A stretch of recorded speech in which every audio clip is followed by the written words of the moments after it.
Imagine, if you will, the oppressive, sun-drenched landscape of Sicily in the year 1040. The air is thick with the dust of battle and the scent of fear. Within the ancient, formidable walls of a citadel, under siege for what feels like an eternity, a heavy wooden coffin scraped with an agonizing shriek against the coarse stone pavement. Inside this somber box lay, so it was claimed, the dreaded chieftain of the Northmen, a man whose very name struck terror into the hearts of his enemies. He was reportedly taken by a sudden, virulent fever, a convenient demise. The weary city guards, their faces etched with relief at the presumed vanquishing of this monster, gratefully unbarred the massive gates, eager to grant his remains a proper Christian burial, anything to see him gone for good. The somber procession, a handful of his supposed followers, began its slow, deliberate journey into the main courtyard. As the priest, his voice a low murmur, raised a trembling hand to offer a final blessing over the departed, a sound ripped through the sacred silence. With an explosive crack that echoed through the confined space, the coffin lid splintered and shattered from the inside. Not a rotting cadaver, but a living, breathing, roaring beast of a man, clad in grim battle gear, burst forth, a massive battle axe already clenched in his powerful grip. Before the stunned guards could even register a scream, the members of the funeral party moved with practiced, lethal precision, drawing an array of hidden blades and axes from beneath their cloaks. The courtyard, in a terrifying instant, transformed from a place of solemnity into a blood-soaked abattoir. The screams of the dying mingled with the clash of steel, and the city, caught entirely off guard, fell utterly within the span of a single, horrific hour. This was no act of divine intervention, no miraculous resurrection. It was the calculated, ice-cold stroke of tactical genius, a masterpiece of deception orchestrated by one of the most utterly ruthless and cunning survivors the 11th century had ever seen, Harald Hardrada. Before we plunge deeper into these astonishing, often forgotten chronicles of brutal survival and unimaginable suffering, tales that peel back the layers of romanticized history to reveal its raw, visceral truth, if you find yourself captivated by the unearthed secrets of the past, please take a moment to hit that like button. Your support helps bring these compelling narratives to life. Also, consider subscribing to our channel for a steady stream of content that delves into the unexplored corners of history. And I genuinely invite you to share your thoughts in the comments below, letting us know where you're tuning in from. It's truly a remarkable experience, discovering these ancient, foundational stories alongside a global community, connected not by proximity but by a shared, insatiable curiosity that transcends the boundaries of time and space. To truly comprehend the genesis of such lethal creativity, the making of a man capable of such audacious, cold-blooded cunning, we must journey back in time, rewinding 8 pivotal years. Our scene shifts dramatically to Stiklestad, Norway, in the fateful year 1030. Picture a muddy valley, churning and boiling with the raw, untamed savagery of violence. Here, amidst the deafening din of battle and the stench of blood, stands a mere boy, Harald, just 15 years old, barely a man. He clings precariously to a crumbling shield wall, shoulder to shoulder with his revered half-brother, King Olaf. Their position is desperate. They are vastly outnumbered, hemmed in on all sides by an overwhelming enemy force. This is no grand, heroic duel for the ages. This is an unmitigated massacre in the making. The surging peasant army, fueled by righteous fury and sheer numerical superiority, systematically grinds down the royal line. Young Harald, his eyes wide with a horrific blend of terror and dawning comprehension, watches as a brutal warrior buries an axe deep into his brother's leg, followed almost immediately by the sickening thrust of a spear through the king's gut. King Olaf, the heart of their resistance, falls. With his demise, utter chaos erupts across the battlefield. Harald, a slender boy amidst towering, battle-hardened men, swings his sword with desperate, futile fury. He is a child fighting giants, and the odds are insurmountable. A blade flashes, searing a deep gash across his neck. Another blow strikes his body, sending waves of pain through him. The world around him dissolves into a dizzying, blood-streaked blur, and he collapses, hitting the mud with a sickening thud, quickly buried beneath a grotesque pile of fresh, mangled corpses. By all rights, he should have perished there, just another casualty in the bloody annals of war. Yet, as the brutal day finally gives way to the chilling silence of night, a flicker of life remains. Against all odds, he stirs, painstakingly crawling out from under the weight of the dead. A compassionate local farmer, stumbling upon the broken, barely breathing prince, secretes him away to the dark, damp sanctuary of a cellar. For weeks, Harald lies there, his young body slowly, agonizingly knitting itself back together, while his mind, scarred by the trauma, hardens like cold steel. The innocent boy, the king's brother, died at Stiklestad that day. The man who eventually rose from that cellar was a hardened fugitive, a price already etched upon his head. He cannot remain in Norway, for Danish hunters, relentless and unforgiving, are already combing the valleys, eager to claim the bounty on his head. With the instincts of a true survivor, Harald gathers a meager handful of loyalists, the last remnants of his brother's followers, and together they turn their backs on their shattered homeland. Their destination, the Kiel, a formidable, frozen mountain range that carves a jagged, unforgiving line between Norway and Sweden. They move like specters through the desolate, snow-choked passes, subsisting on the bitter bark of trees and whatever meager game they can hunt in the unforgiving wilderness. Emerging from the icy grip of the mountains, they then face the vast, seemingly endless emptiness of the Russian steppes. After an arduous, desperate journey, they finally arrive in Kiev, the vibrant capital of the Rus. This is no longer the primitive, frost-bitten north he knew. Kiev is a burgeoning fortress of bustling trade and towering stone architecture, a sophisticated urban center. Harald, an exiled prince stripped of all pomp and power, presents himself before the formidable Grand Prince Yaroslav. He possesses no crown, commands no army, and lays claim to no land. All he has to offer is the raw evidence of his struggles, a scarred neck, a battle-tested sword, and an utterly palpable, almost unnerving, lack of fear. He offers his formidable blade, his very life, to the highest bidder. The broken, exiled prince is no more. The age of the mercenary, a brutal chapter of his life, has officially begun. Kiev in the 1030s, far from being a tranquil haven, was a veritable forge, a crucible where fates were hammered out in fire and blood. Grand Prince Yaroslav the Wise, a shrewd but embattled ruler, found himself locked in a relentless, brutal power struggle. To his west, the ambitious Poles pressed hard against his borders, while to the south, the swift, nomadic Pecheneg tribes constantly harried his lands. For a young Viking exile like Harald, a man with nothing left to lose and everything to gain, this volatile geopolitical landscape meant one thing: business was booming. Harald was not content to sit idly within the opulent royal court. Instead, he swiftly integrated his small, fiercely loyal band of Northmen into Yaroslav's already formidable army. It was here, on the wild, untamed edge of the steppes, that Harald, the veteran of shield wall clashes, began to learn an entirely new, fluid kind of warfare.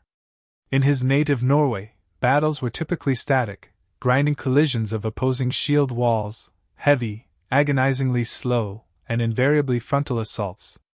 But the Rus fought differently, facing adversaries like the Pecheneg, nomadic horse archers who struck with the speed and elusiveness of smoke, vanishing into the vast plains before any organized counterattack could even form.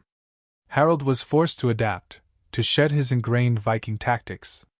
He traded the singular, personal obsession with the glorious duel for the broader, strategic vision of a true general. He learned to seamlessly coordinate mixed units, to exploit the nuances of terrain to his advantage, and critically, to anticipate the unpredictable, lightning-fast movements of enemy cavalry. His ascent was meteoric. He quickly rose to become a captain within the Grand Prince's elite defense forces. For 3 grueling years, Harald carved a bloody, fearsome reputation for himself across the sprawling lands of modern-day Poland and Ukraine, burning defiant towns to ashes, ruthlessly suppressing nascent revolts, and meticulously securing Yaroslav's contested borders. He became a trusted, even favored, figure in Yaroslav's court, but favor, he quickly learned, did not automatically translate into true status. Harald made the profound mistake of falling in love with Elis, the Grand Prince's beautiful daughter, and fueled by youthful passion, he boldly asked for her hand in marriage. The Grand Prince's refusal was delivered with cold, undeniable logic. Harald was a king without a kingdom, a prince without a penny, a man whose hands were stained with blood but whose pockets jingled with no gold. This stinging, public rejection, however, became the incendiary fuel Harald desperately needed. If the world demanded gold, he vowed, he would acquire it, no matter the cost. His gaze, now hardened by ambition, turned decisively southward. Whispers and stories drifted up the ancient river trade routes, tales of a city of unimaginable, legendary wealth. A place the Northmen reverently called Miklagard, or the Great City, Constantinople, the glittering capital of the Byzantine Empire. There, it was said, the emperor paid his elite guards in shimmering silk and solid silver, and the very gutters of the city ran freely with the finest wine. Harald, now a seasoned commander, gathered his men. Their numbers had swelled to approximately 500 formidable warriors, a diverse mix of the original survivors from Stiklestad and new recruits, drawn like moths to a flame by his rapidly rising fame. They meticulously prepared for the arduous journey down the Dnieper River, a treacherous passage known ominously as the way from the Varangians to the Greeks, a route widely considered one of the most perilous travel arteries on earth. The Dnieper itself was a hydrological beast, deceptively wide and calm in stretches, yet violently broken by a series of 7 catastrophic cataracts. These were massive, churning rapids where jagged, hidden rocks lay in wait to tear the very hulls out of ships. To navigate these deadly obstacles, the Vikings were forced to beach their longships, painstakingly unload all cargo, and then, with immense effort, drag the heavy vessels overland on wooden rollers. Each portage was a kill zone, a perfect ambush point. The cunning Pecheneг nomads, intimately familiar with these vulnerable stretches, knew precisely where these choke points lay. They would wait, patiently concealed in the tall, whispering grass and the dense tree lines. As Harald's men strained against thick ropes, hauling their heavy oak ships through the clinging mud, the air would suddenly fill with the deadly hiss of arrows. The ambush was always sudden, brutal, and swift. Bone-tipped shafts slammed into wooden shields and, more terrifyingly, into unarmored flesh. The Vikings, veterans of countless skirmishes, instinctively dropped their ropes and drew gleaming steel. This was where the iron discipline forged in Yaroslav's service paid off in blood. Harald, a man who had faced death too many times to panic, did not waver. He swiftly organized a tight defensive perimeter around the grounded ships. The shield wall locked tight, an impenetrable circle of wood and iron. They fought back to back, heavy infantry locked in a desperate struggle against swirling, light cavalry. The Pechenegs charged relentlessly, firing arrows at point-blank range, desperately attempting to shatter the Viking circle. Harald, leading from the very front, commanded the countercharge, cutting down horses and riders with the terrifying, almost mechanical efficiency of a man who had been intimate with death since he was 15 years old. They survived the first rapid, then the second. By the time they finally cleared the 7th cataract, ominously known as the Insatiable, the river behind them was quite literally choked with the bodies of both friend and foe. They had run the gauntlet. The battered, bleeding survivors reloaded their ships, hoisted their sails, and finally, gratefully, sailed into the open, welcoming waters of the Black Sea. As the distant coastline of Thrace slowly came into view, the very horizon began to transform. Rising majestically from the morning mist, shimmering like a mirage, were triple-layered, towering stone fortifications that stretched in an unbroken line from sea to sea.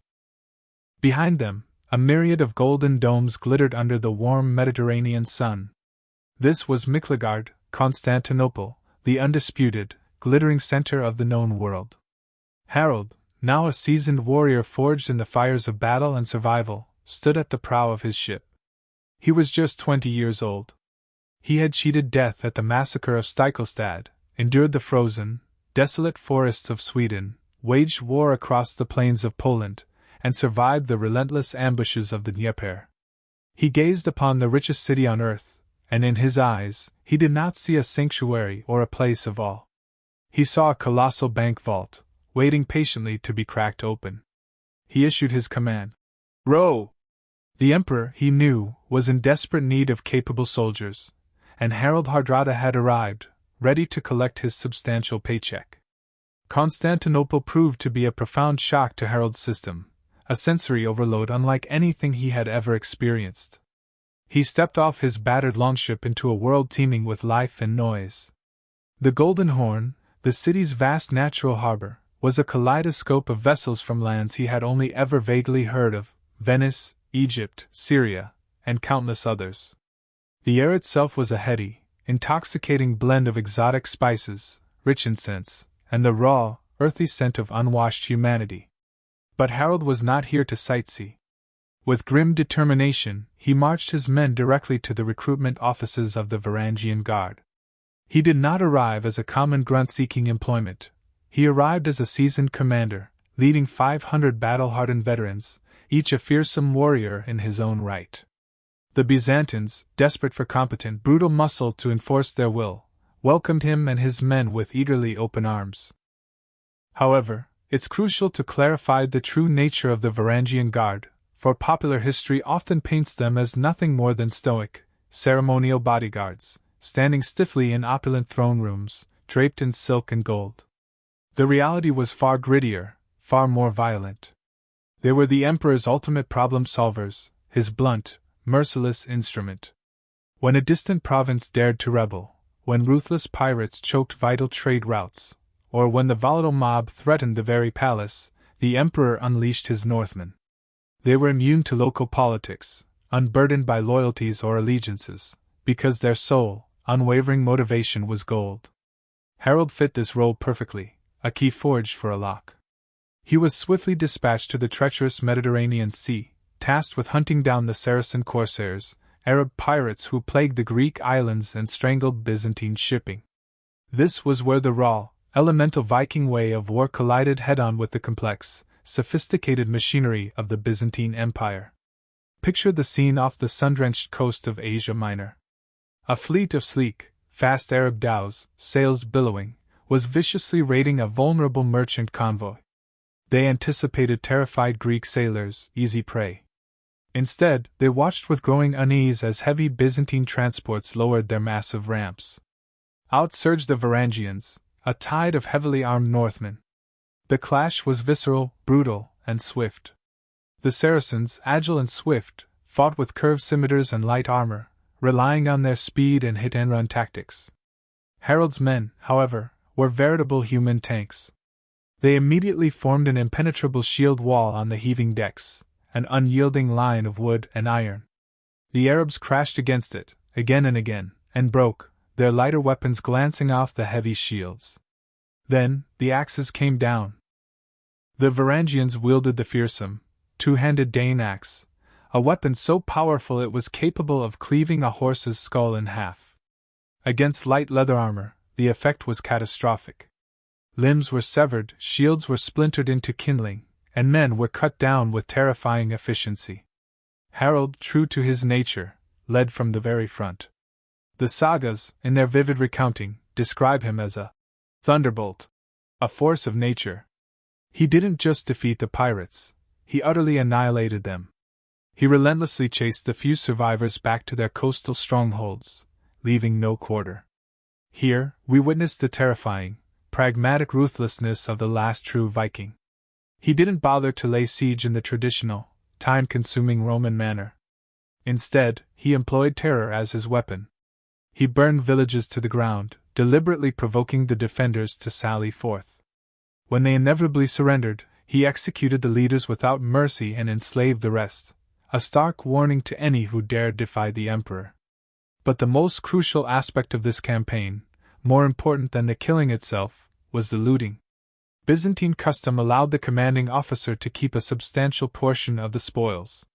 Harald interpreted this literally, taking full advantage of the rule. Every pirate ship captured, every town sacked, he ruthlessly skimmed the cream off the top. Crucially, he wasn't squandering this vast fortune on wine and women in the capital's sprawling brothels, as many of his peers did. No, Harald was meticulously banking it. He established a secret, reliable supply line back to Kiev. Chests heavy with gleaming silver dirhams, precious gold dinars, rare gems, and exquisite silks were discreetly shipped northward to his old friend, Prince Yaroslav. Harald was systematically transforming the brutal violence of the Mediterranean into his personal retirement fund, a vast war chest. He was, arguably, the first Viking venture capitalist, investing blood and mayhem to eventually withdraw an empire. By 1035, Harald's fearsome reputation was soaring to legendary heights. The Greek chroniclers, typically dismissive and often disdainful of barbarians, began to write extensively about Harald, their Greekized name for Harald. They described him with a curious mixture of awe and genuine disgust, unable to fully comprehend his brutality and effectiveness. To Emperor Michael IV, Harald was the perfect, indispensable weapon, utterly loyal as long as the paychest remained full, and terrifying enough to keep his enemies awake at night, gripped by fear. The emperor, recognizing his unparalleled value, promoted him to the rank of Manglabites, a prestigious and high-ranking courtier. But the call of the battlefield, the siren song of war, beckoned once more. The empire's tenuous hold on Sicily was rapidly slipping, as the Saracens had transformed the strategic island into an impregnable fortress. The emperor, with characteristic resolve, ordered an invasion. He dispatched his best general, the brilliant George Maniax, and he also sent his formidable bulldog, Harald, to spearhead the assault. The sunny olive groves of Sicily, accustomed to peace, were about to run red with blood. By 1042, Harald had spent nearly a decade fighting relentlessly for the Byzantine Empire. He had returned from grueling campaigns in Sicily and Bulgaria, not merely rich beyond measure, but dangerously powerful, his influence spreading like wildfire. And in Constantinople, a city where power was the ultimate currency, such influence inevitably made one a target. The aging Emperor Michael IV finally died, and his ambitious nephew, Michael V, ascended to the throne. The new emperor, consumed by paranoia and insecurity, saw the giant Norwegian not as an invaluable asset, but as an existential threat to his shaky reign. He swiftly accused Harald of embezzling imperial funds, an accusation that, to be entirely fair, Harald had definitely and quite systematically engaged in. Harald was immediately seized and thrown into a dank, unforgiving dungeon. The sagas, with their flair for the dramatic, claim he was miraculously saved by a divine vision of Saint Olaf, his long-dead half-brother. The historical reality, however, was far grittier, far more human. The elite Varangian Guard, fractured by the political upheaval, split into warring factions. Those fiercely loyal to the new emperor stood guard, but those loyal to Harald, lured by the immense gold he had promised them, stormed the prison with savage determination.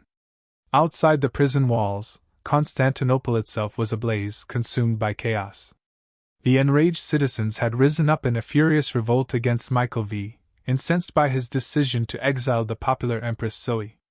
The mob, a howling, bloodthirsty torrent, tore through the city, screaming for the emperor's blood. Harald, stepping out of his cell and into this maelstrom, did not flee.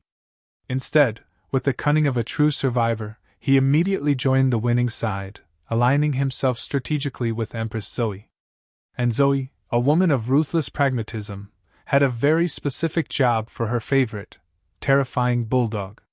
The mob, in a frenzy of vengeful fury, dragged Emperor Michael V from his sanctuary within the Stadion monastery. They hauled him through the screaming, riotous streets, demanding immediate justice. In the brutal, ancient Byzantine tradition, a man could not rule as emperor if he was physically imperfect, if his body bore any blemish. To dethrone him definitively, you didn't necessarily have to kill him, you simply had to ruin him. Harald, a grim silhouette in the chaos, stepped forward. With a cold, unyielding grip, he held the terrified emperor down. This was the moment the sagas gleefully recorded, a moment that would forever define his legend. The future king of Norway, the quintessential last Viking, took a blade, or perhaps, as some accounts suggest, simply his powerful thumbs, and brutally gouged out the eyes of the Caesar of Rome. It was a visceral, deeply personal act of violence, one that cemented his fearsome legend. He was no longer just a mere soldier, he was a kingmaker, and a king-breaker. But the gratitude of politicians, as Harald had learned countless times, is notoriously short-lived. Empress Zoe was restored to power, but she quickly grew wary of this ambitious, terrifying Northman who blinded emperors for sport. She adamantly denied him permission to leave, desiring to keep her dangerous pet leashed and under her control.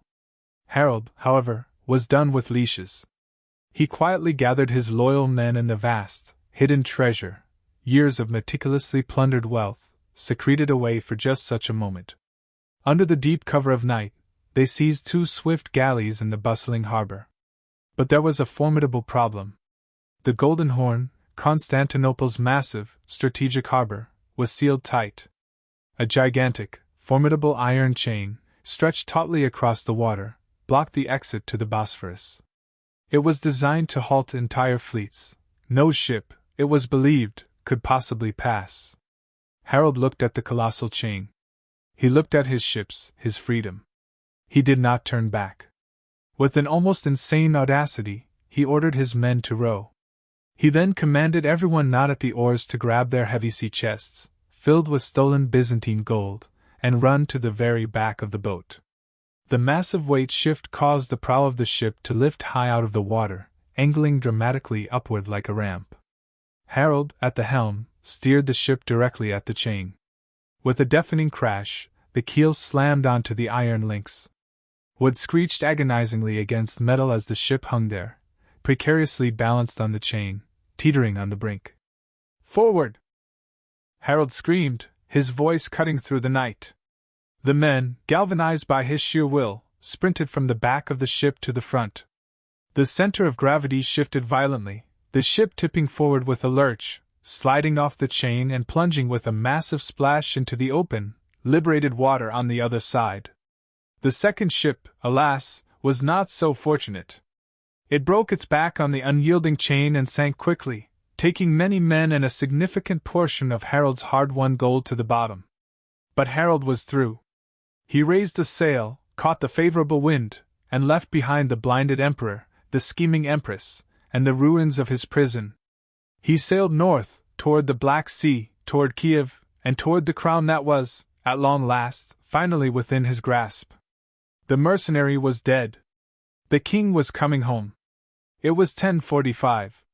Harald, his ships laden with treasure, sailed triumphantly back up the Dnieper, returning to Kiev not as a fugitive, but as a living legend. He was no longer the ragged, desperate exile who had fled through the biting snow 15 long years ago. He was the celebrated son-in-law of the Grand Prince, for he finally married Elis, claiming the prize he had been so cruelly denied as a penniless princeling. But the wedding, for all its pomp, was merely a formality. The true dowry, the real luggage, was the gold. The sagas, in their hyperbolic fashion, tell us that the sheer amount of wealth Harald brought back from Miklagard was truly staggering, almost beyond belief.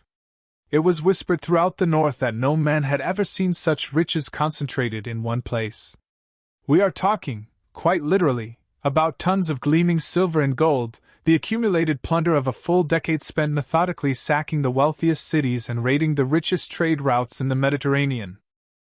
When he finally loaded this unimaginable fortune onto his ships to sail for Scandinavia, the vessels sat dangerously low in the water, their hulls almost kissing the waves under the immense weight. He arrived in Sweden, anchoring off the coast, a man transformed. The political situation in Norway, his ancestral homeland, was complicated, fraught with delicate power dynamics. The throne was currently held by his nephew, Magnus Olafsson, known to history as Magnus the Good. Magnus was young, charismatic, and crucially, the illegitimate son of Harald's revered brother, Saint Olaf. He had managed to unite Norway and Denmark under his rule, a significant achievement, but his treasury was, famously, empty. Wars were incredibly expensive, and maintaining a formidable fleet demanded a fortune. Harald, ever the strategist, assessed the board. He commanded the finest, most battle-hardened soldiers in the known world and possessed enough gold to hire every mercenary in the entire Baltic. He could have easily invaded, burned Oslo and Trondheim to the ground, and seized the crown from his nephew's cold, lifeless hands. That, undeniably, would have been the brutal, straightforward Viking way. But Harald was no longer merely a Viking chieftain. He was a cunning politician, forged and tempered in the treacherous snake pit of Constantinople. He understood, with crystal clarity, that a devastating civil war would utterly destroy the very prize he so desperately sought to win. So, instead of battle, he made an offer, a deal designed to win without bloodshed. He invited Magnus to a parley, a diplomatic summit. Imagine the dramatic scene on the deck of Harald's flagship. On one side stood Magnus, young, beloved by his people, but utterly broke. On the other, Harald, scarred, terrifying, his demeanor more akin to an executioner than an uncle, backed by a veritable mountain of gold. Harald proposed a deal that was purely transactional, brutally pragmatic. He would share his immense, unimaginable wealth with Magnus, literally filling the young king's empty coffers to overflowing. In exchange, Magnus would share the throne. They would rule as co-kings, dividing the power and the burden. Magnus, eyes drawn to the glistening gold, then to his unpaid, grumbling army, saw the inescapable logic. He agreed. It was a bloodless coup, a masterful display of power through wealth. Harald, quite literally, bought half of Norway. For 2 uneasy, tension-filled years, the uncle and nephew ruled Norway together. It was an alliance built on pragmatism, not affection. Magnus was known as the good, generous, well-liked, and radiating a benevolent aura. Harald was the hard, stern, unyielding, and universally feared. They were oil and water, 2 irreconcilably different personalities forced into an uncomfortable embrace. But in 1047 the problem, as it often does, solved itself. Magnus died. The causes of his death are hotly debated by historians. Some accounts suggest a simple riding accident, a tragic fall. Others claim a sudden, mysterious sickness. Given Harald's ruthless track record and his intimate knowledge of Byzantine poisons and palace intrigues, modern historians can't help but raise a skeptical eyebrow. However, there is no definitive proof of foul play. On his deathbed, Magnus made a fateful decision that irrevocably split the burgeoning North Sea Empire. He bequeathed Denmark to his rival, Svein Estridsson, and critically he left Norway to Harald. Harald Hardrada stood alone. The co-king was dead. The king of Norway, finally, was the undisputed Harald Hardrada. But the transition was jarring, a harsh jolt to the kingdom. The Norwegians, accustomed to the gentle, more benevolent rule of Magnus, were utterly unprepared for the ruthless, autocratic management style of a man who had spent a decade enforcing the will of tyrants in the Byzantine Empire. Harald looked at his new kingdom and saw not order, but disorder. He saw chieftains who harbored dangerous delusions of independence. He saw tax evaders. He saw a populace that needed, in his view, to be brought firmly to heel. The time for buying loyalty was over. The time for brutally breaking it had definitively begun.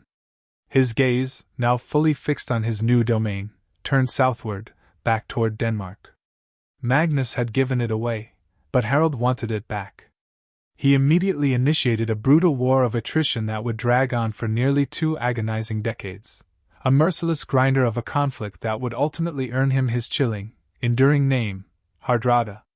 The Hard Ruler. Hardrada.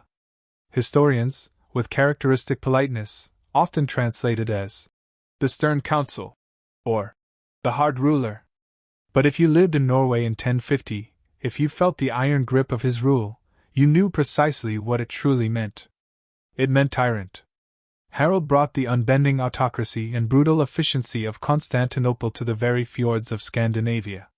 He desired no consensus from his chieftains, no democratic debate. He demanded absolute, unquestioning obedience. His first order of business, the relentless grinding war with Denmark, underscored this new paradigm.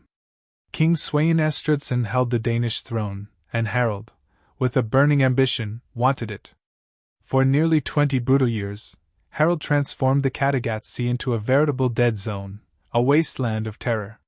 He didn't launch a full-scale invasion designed to occupy Danish land.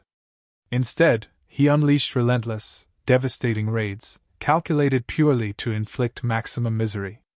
Every summer, his formidable fleet would descend upon the Danish coast like a plague. They burned ripening crops, slaughtered livestock with wanton disregard, and shackled the youth, dragging them off to the brutal slave markets of the East. The goal was chillingly simple: make life so utterly unbearable for the Danish peasants that they would eventually reject Sweyn's protection and, in their desperation, beg for Harald to take over. The horrific climax of this systematic brutality was the utter destruction of Hedeby, the most vital and prosperous trading hub in the entire Viking world. Harald burned it to the waterline, a smoldering testament to his will. He was, in essence, deliberately destroying the very economy of the North, purely to prove a devastating point. But the real, simmering threat to his power wasn't abroad. It was at home, nestled within the proud Norwegian nobility, accustomed to the looser, more democratic style of previous kings. They began to grumble, their discontent growing louder. The most powerful voice of this opposition was Einar Thamberskelfer. Einar was a legend in his own right, an old, immensely powerful chieftain who had fought heroically alongside Harald's brother, King Olaf, 3 decades earlier. He was the staunch leader of the independent farmers, the man who spoke for the ancient laws and traditions of Norway.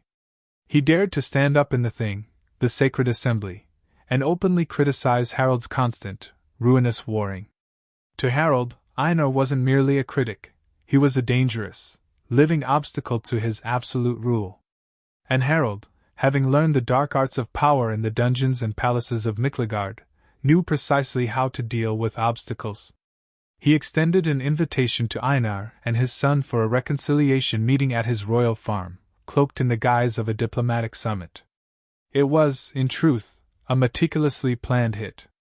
As Einar walked into the king's hall, his instincts, honed over decades of court intrigue, screamed a warning.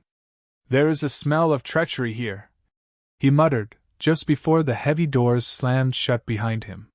Harald's men, hidden in the shadows, emerged with drawn weapons. There was no trial, no debate, no justice. Einar and his son were brutally hacked to death right there, in the very guest hall, a sacrilege of hospitality. The assassination sent a seismic shockwave of terror through Norway. Killing a nobleman under the sacred roof of hospitality was an unforgivable sacrilege, yet it worked with terrifying effectiveness. The opposition was decapitated. The remaining chieftains, their eyes fixed on the blood-soaked floorboards, instantly realized that the rules of power had irrevocably changed. You did not argue with Harald Sigurdsson. To further secure his iron grip, Harald strategically redrew the map of his kingdom. He founded a new outpost at the head of a deep fjord, a place perfectly positioned for defense and ideal for launching ships toward Denmark. He named it Oslo. Today, it is a peaceful, vibrant capital city. In 1050, however, it was a harsh military boot camp, a physical manifestation of his unyielding power. By 1064, however, even Harald, for all his stubborn will, had to face an undeniable reality. The war with Denmark was a bitter, protracted stalemate.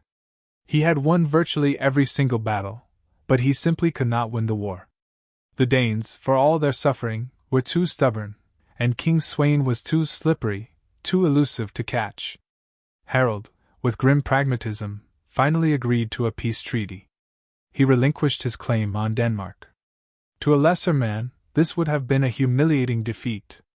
To Harald, it was simply a pragmatic clearing of his schedule, an opportunity to pivot. He was now 50 years old, his hair streaked with gray, his body bearing the scars of countless battles. Most Vikings his age were long dead or comfortably retired, enjoying the spoils of their younger years. But Harald was restless, driven by an insatiable ambition. The peace with Denmark left him with a massive, idle army and an unquenchable thirst for one last, truly great conquest. He needed a new war, a glorious final chapter. And as fate, in its cruel, unpredictable way, would have it, across the North Sea, an old man died peacefully in his warm bed in London, leaving the throne of England suddenly, tantalizingly empty. January 1066. King Edward the Confessor of England died childless, his last breath triggering a succession crisis that would shatter the foundations of the medieval world. The English Witenagemot, the Council of Nobles, wasted no time, immediately crowning Harold Godwin's son, the most powerful earl in the land, as the new king. But a crown so swiftly acquired often sits loosely on the head. Across the English Channel, William, Duke of Normandy, was already feverishly chopping down forests to construct a massive invasion fleet, adamantly claiming the throne had been personally promised to him years ago.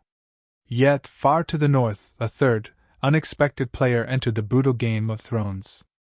Or rather, he was invited in. Enter Tostig Godwin's son. He was the brother of the newly crowned English king, Harold, and he hated him with a raw, biblical intensity. Tostig had been stripped of his earldom and exiled, a desperate, bitter, and vengeful man, now actively seeking a weapon, any weapon, to destroy his own brother. He found that weapon in Norway, in the formidable person of Harald Hardrada. Tostig sailed to Oslo, seeking an audience with the famed Norwegian king. The conversation that ensued, held in hushed tones, would irrevocably change the course of history. Tostig, a master manipulator, deftly played upon Harold's vanity and his lingering thirst for glory. He painted a seductive picture. England, he whispered, was deeply divided, its people despised Harald Godwin's son, and the English army was weak, utterly unprepared. He then whispered the intoxicating dream of Knut the Great, the legendary North Sea Empire, a glorious dominion uniting Norway and England under one powerful crown. Harold listened intently.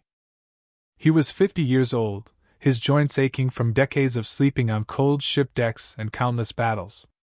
By all logic, he should have been securing his legacy, perhaps looking for a worthy successor, not embarking on another war. But the last Viking, the true anachronism, simply could not resist the siren song of one final, glorious conquest. He dug up a flimsy, centuries-old legal pretext, an old treaty between his nephew Magnus and a former English king that essentially stated, "If you die without kids, I get your stuff." It was a lawyer's trick, a legalistic sleight of hand, but for Harold, it was more than enough justification.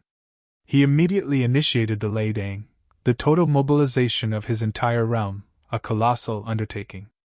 This was not merely a raiding party, not a casual skirmish. This was a nation on the move, its full might brought to bear. 300 formidable longships gathered in the Solent Islands, carrying an unprecedented force of 15,000 men. It was, by far, the largest Viking force ever assembled for a single military campaign. But as the immense fleet gathered, an unsettling mood settled upon the men, a palpable sense of foreboding.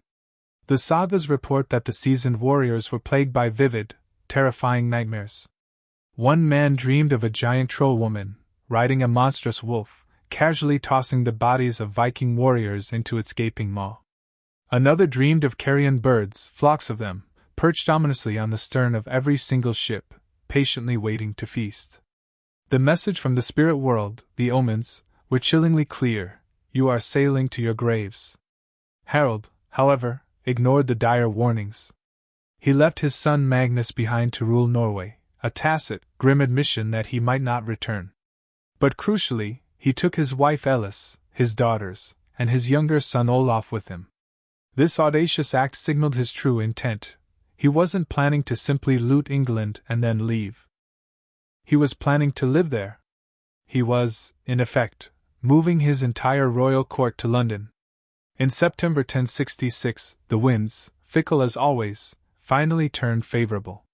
The massive sails were hoisted, catching the breeze.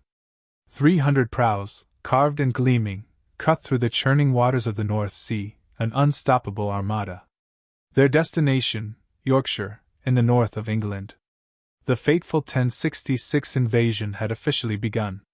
While the English king, Harald Godwin's son, patiently waited on the southern coast, his eyes fixed firmly on Normandy, fully expecting William the Conqueror to strike from there, the hammer of fate was about to fall, not from the south, but from the completely unexpected north. The surprise was absolute, devastating. The Vikings were not merely coming, they were already here, deep within English territory. The invasion began perfectly, almost too perfectly, with an unsettling ease. The colossal Viking fleet sailed unopposed up the River Ouse, anchoring securely at Rickcall, just 10 miles south of the ancient city of York. The Earls of Northern England, Edwin and Morcar, were young, arrogant, and utterly inexperienced in the harsh realities of warfare against such a formidable foe. Instead of wisely waiting behind the thick, defensive stone walls of York for reinforcements to arrive, they made the fatal, hubristic decision to march out and meet the most experienced general in the world, Harald Hardrada, in an open field. On September 20th, the two armies collided with brutal force at the Battle of Fulford. It was not a battle, it was a massacre. Harald, ever the tactical genius, swiftly spotted a topographical weakness in the English defenses, a hidden ditch and a treacherous marsh on their flank. While his magnificent banner, the Landwaster, flew proudly in the center, a beacon of grim determination, he expertly maneuvered his best troops to pin the English against the unforgiving swamp. The English shield wall, despite its initial resilience, soon crumbled under the relentless pressure. Their retreat quickly degenerated into a full-scale rout, a panic scramble for survival.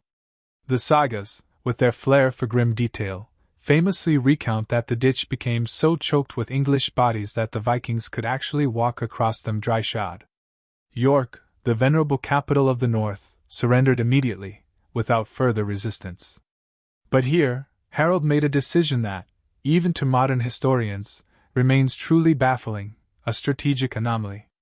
He did not occupy the city, did not sack it. His ambition was to rule England, not to merely raid it.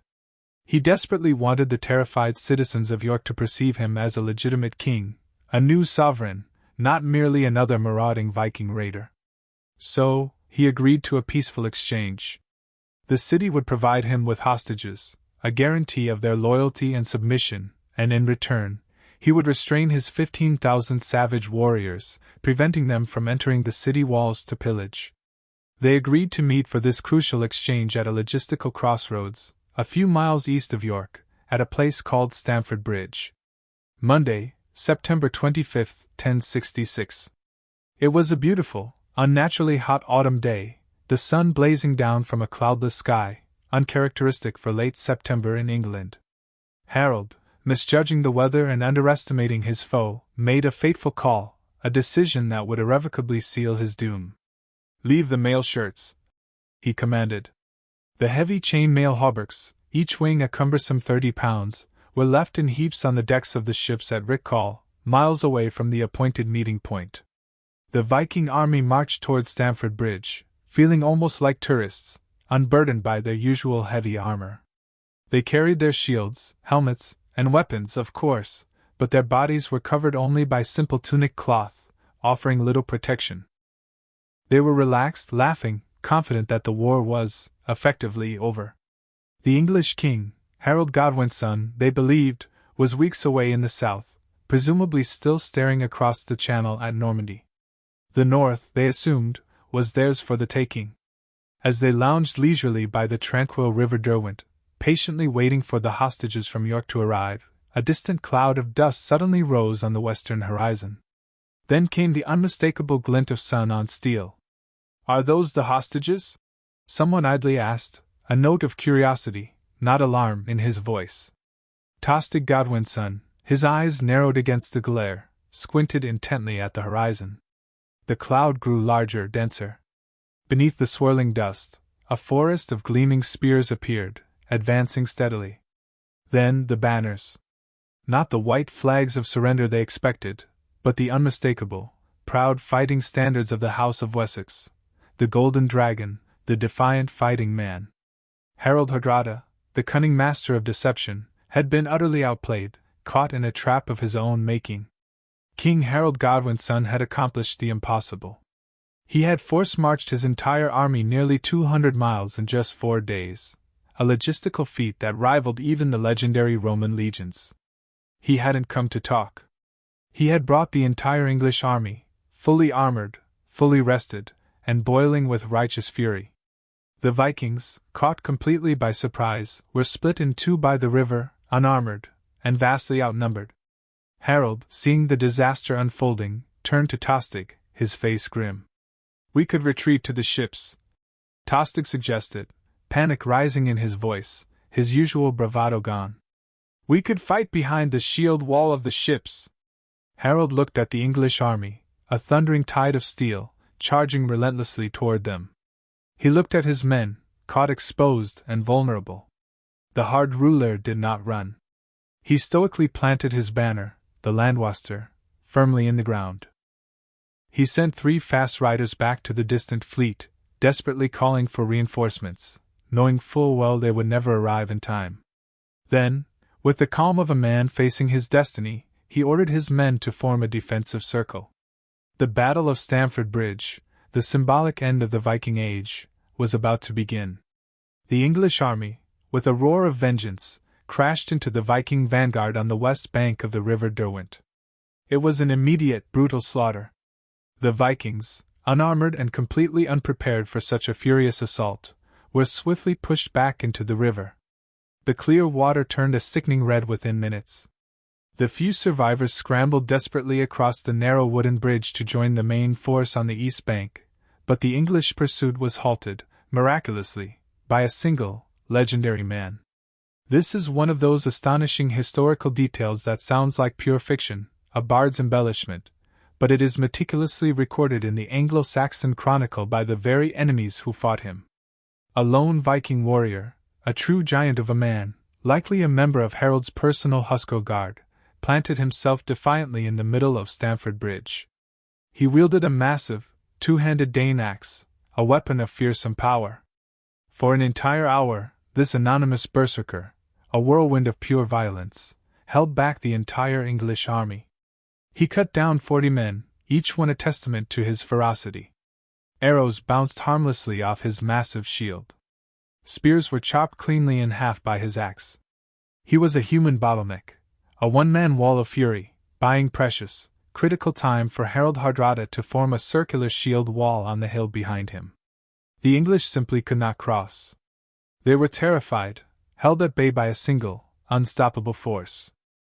Finally, in a desperate move, an ingenious English soldier floated down the river in a half-barrel, maneuvered himself stealthily underneath the wooden bridge, and thrust a long spear upward through the planks. The spear pierced the giant Viking's groin. The colossus fell. The bridge was open. As the English army poured across the bridge, there was a momentary, eerie pause. A single rider, regal and imposing, rode out from the English lines. It was King Harald Godwinson himself, though he did not announce his name. He rode up to his brother, Tostig, offering a final, unexpected olive branch. He offered Tostig peace, offering to restore his earldom, and even grant him a third of the entire kingdom. Tostig, visibly shaken, paused, contemplating the offer. He then asked, "And what will you give to my ally, King Harald of Norway?" The English rider looked at the giant Norwegian king, standing nearby amidst his men, his face grim. "We will give him 7 feet of English ground," he famously replied, his voice chillingly clear. "Or perhaps a little more, seeing as he is taller than other men." The negotiation ended. The battle, the true climax, began. This was the final, brutal test of the Battle of Stamford Bridge. Harald Hardrada, 50 years old, now without his heavy chain mail, his body exposed, ordered the war arrow to be shot, signaling the all-out charge. He entered the fearsome state known as Berserksgang, a wild, almost trance-like battle fury. He detached himself from the relative safety of the shield wall, abandoning all caution. He charged forward, a blur of motion. Without armor, he was faster, lighter, unleashing a primal energy. He wielded his sword with both hands, hacking and slashing his way through the English lines with terrifying ferocity.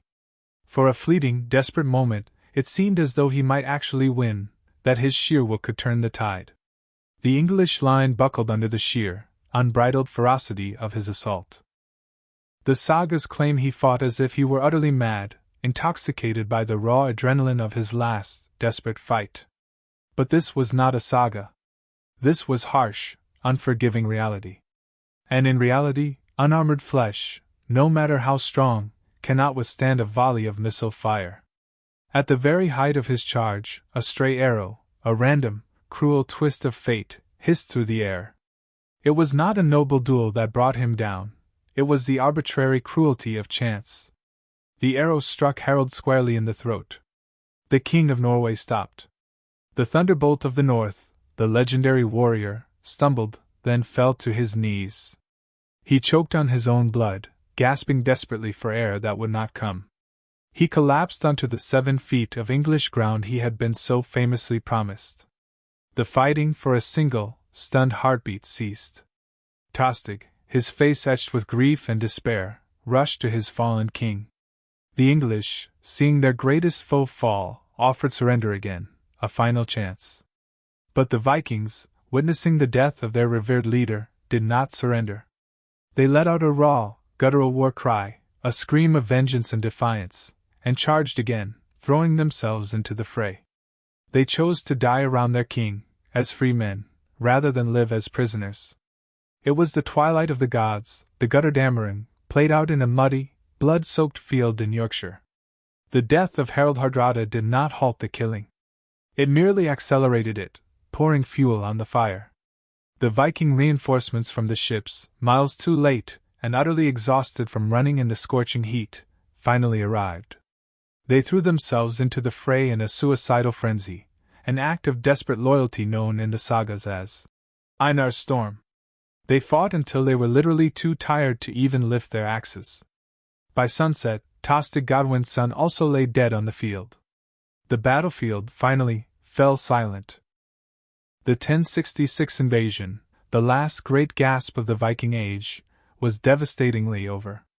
The aftermath was grim, a demographic catastrophe of epic proportions. Of the 300 magnificent longships that had sailed with such grand dreams of empire from Norway, only a mere 24 were needed to carry the few, shattered survivors home. It was a societal wound that would take generations to heal. A generation of Norway's finest men, its warriors and its youth, lay rotting in the English mud.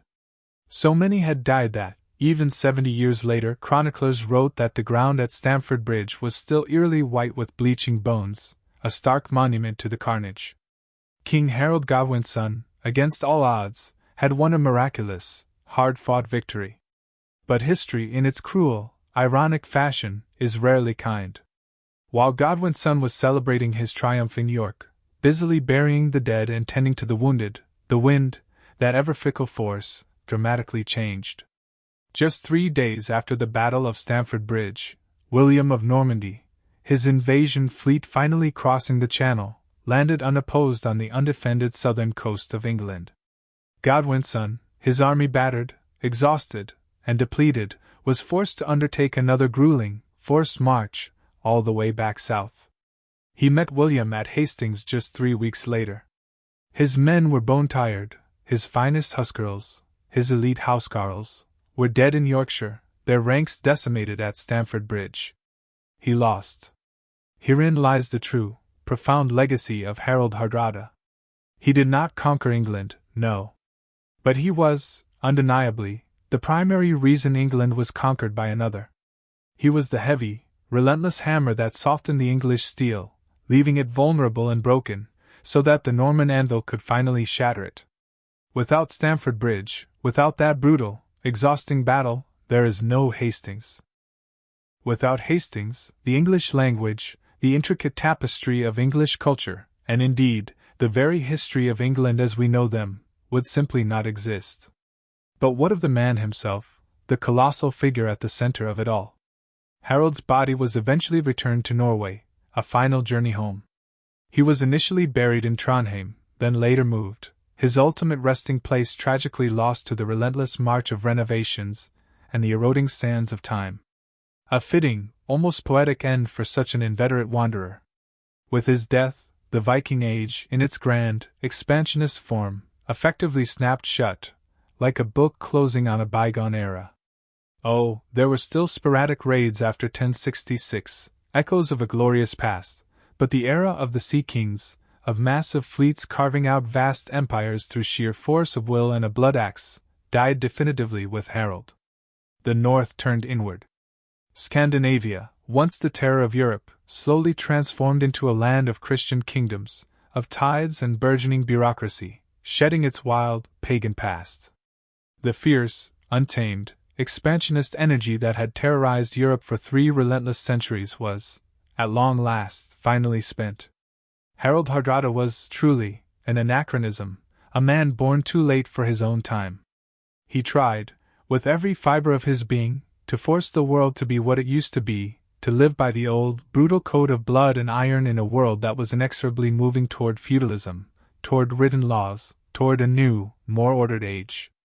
He was the ultimate adventurer, a teenage exile, a cunning Russian commander, a fearsome Byzantine guard, a ruthless desert raider, a powerful Norwegian king. He chased the horizon, relentlessly, until the horizon, at last, finally caught him. In the end, he got exactly what he had promised his enemies: 7 feet of ground. But in those 7 feet, he buried an entire age. If you found yourself riveted by this deep dive into the extraordinary life of the last true Viking, you might be wondering about the man who actually succeeded where Harald, for all his might, ultimately failed. Click here to watch my documentary on William the Conqueror and uncover the brutal, untold truth of the Norman conquest. And please, don't forget to like and subscribe to keep these vital, compelling stories of history alive and thriving.